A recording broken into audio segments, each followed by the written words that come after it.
Nós estamos também em rating que basicamente nota mencionar e nota duna hopi ênfasis riba e reforma nan que atum lugar den último luna nan ita enfocar a trove fora de saki hopi riba e cierre de refineria e consequência nan que saki tatoting para nos finanças público, economia e reserva nan internacional. Essa aqui, contrário na report de Standard & Poor's, que em seu rapport te põe hopi mais ênfasis riba e reforma nan costume lugar e também o futuro financeiro e econômico de nosso país den e ainan nos dilante. Lo qual sim, trove algo trove positivo, tá que de parte de Fitch tá wak e projeção e crescimento econômico de próximo ano como parte sólido. Se nos vai a trove na rapport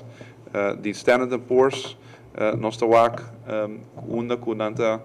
toch a trove reiterar hopi mais forte riba e cambio nan kotumo lugar e tá treze saki também de perspectiva ta mencionar e compromisso do governo de Aruba para reduzir e gasto nan den 2014 de frisnan den próximo 3 anos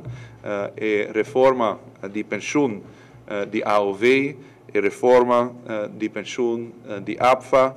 e também que lo reforçar